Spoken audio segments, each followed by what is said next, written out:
Bahujan Samaj party की social engineering में ब्राह्मणों की भूमिका किसी से छिपी नहीं है। बीते 2 दशकों में कई ब्राह्मण नेता बसपा की ताकत बने तो उनके कुनबे के सदस्य भी पीछे नहीं रहे।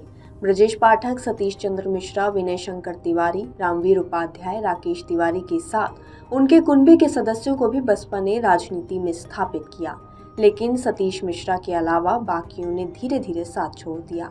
वर्तमान में बसपा में ब्राह्मण नेताओं की कमी होने से उसका सोशल इंजीनियरिंग का फॉर्मूला खतरे में है।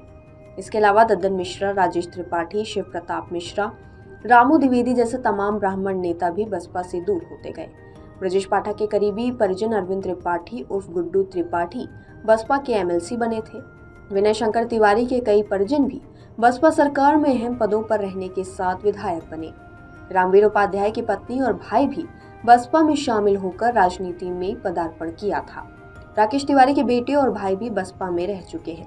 इसके अलावा तमाम ब्राह्मण नेता बसपा के टिकट पर सांसद और विधायक बने, लेकिन बाद में दूसरे दलों में चले गए।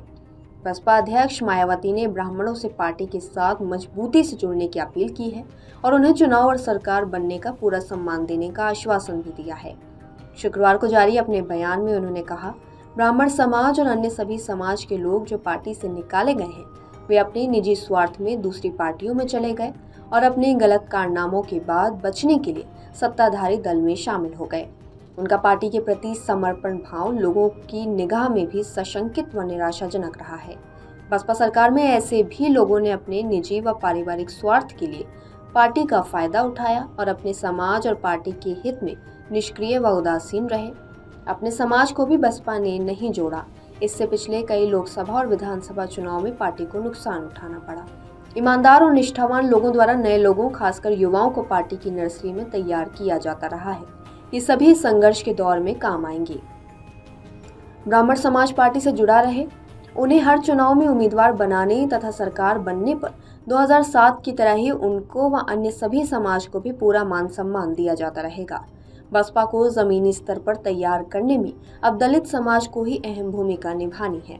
बसपा की नर्सरी सर्व समाज के हसीन गुलदस्ते से ही हरी भरी व सजी रहती है। बसपा से निष्कासित पूर्व मंत्री अनंत कुमार मिश्रा उर्फ अंटू ने कहा कि मायावती उनकी बड़ी बहन है और यह रिश्ता हमेशा रहेगा। उनका फैसला स्वीकार है।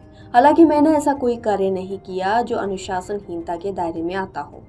मुझे पार्टी के कार्यक्रमों में कोऑर्डिनेटर्स बुलाते नहीं थे। मुझे तो बाद में जानकारी मिलती थी। मेरा भी सम्मान है, बिना बुलाए कैसे चला जाता। फिर भी मैं बसपा कार्यकर्ताओं की मदद कर रहा था, ब्राह्मण समाज को भी जोड़ रहा था। बसपा ने मुझे बहुत कुछ दिया है। उसके कार्यकर्ता मेरे लिए देवतुल्य हैं। निष्कासन के बाद पहली बार मीडिया से शनिवार को अंटू मिश्रा मुखातिब हुए। उन्होंने कहा कि छात्र जीवन से लेकर अब तक मेरा 40 वर्ष का राजनीतिक सफर रहा है। बसपा के साथ बीते 23 साल से जुड़ा रहा हूँ। मैंने अपनी क्षमता से अधिक पार्टी के लिए कार्य किया। मुझ पर लगे आरोपों पर कोई टिप्पणी नहीं करना चाहता हूँ। अब मैं अपने समाज बसपा के लोगों के पास जाकर उनकी राय शुमारी लूंगा। उसके बाद आगे की रणनीति बनाऊंगा। वर्तमान में राजनीति तेजी से बदल रही है, लिहाजा परिस्थितियों के मुताबिक फैसला लेंगे। अब पार्टी में वापसी का प्रयास भी नहीं करेंगे। आपके राज्य की खबरें, आपके शहर की खबरें सबसे पहले जानने के लिए देखते रहें अमर उजाला। चैनल को सब्सक्राइब जरूर कर लें और पाएं हर अपडेट।